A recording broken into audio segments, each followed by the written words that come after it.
ನಾವು ನಿರ್ಲಕ್ಷ್ಯಗೆ ನೀ ಬರ್ದ್ಬಿಟ್ಟು ಲಾ ಬರ್ದ್ಬಿಟ್ಟು ಅರ್ಕಾವತ್ ಕೊಡ್ಬೋದು. ಇದನ್ನು ಶಾ ಬರ್ದ್ಬಿಟ್ಟು ಯಾವತ್ ಕೊಡ್ತೀನಿ? ಶಾ ಬರ್ದೆ ಯಾವತ್ ಕೊಟ್ಟಿದ್ದೀನಿ ನಾನು? ಇದು ನೀನು ಕರೆಕ್ಟು, ಶಾನು ಕರೆಕ್ಟು. ಲಾ ನೋಡಿ ರಾಗೆಲ್ಲ ಅವತ್ ಕೊಟ್ಟು ನಾನು ಹೆಂಗ್ ಬರ್ತಿದ್ದೀನಿ ನಂಗೆ ಇರ್ಬೇಕು ಅಷ್ಟೇ. ಅರ್ಕಾವತ್ತೇ ಬರಿಬೇಕು. ನಾನ್ ಬುಕ್ಕಲ್ಲಿ ಹೆಂಗಿದ್ದೀನಿ ಹಂಗೆ ಇರ್ಬೇಕು. ರಾವತ್ತೆಲ್ಲ ಓದಿ. ಈಗ ಇದನ್ನ ಓದಿ. ಅದು ನಿರ್ಲಕ್ಷ್ಯ ಅಂದ್ರೆ ಈಗ ಇಂಗ್ಲಿಷ್ ಅಲ್ಲಿ ಪ್ರೊನೌನ್ಸಿಯೇಷನ್ ಬೇರೆ ಬೇರೆ ಬರುತ್ತೆ ಒಂದೇ ವರ್ಡ್ಗೆ.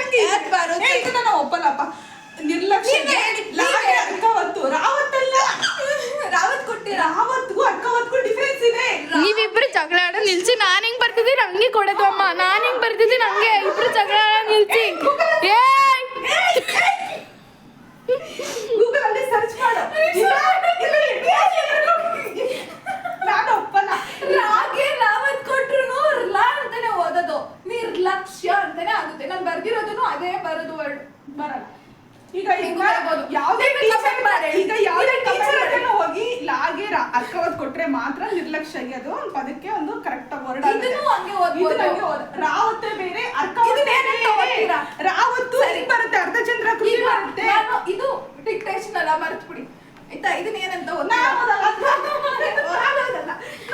ಆಯ್ತು ಹೋಗಿ.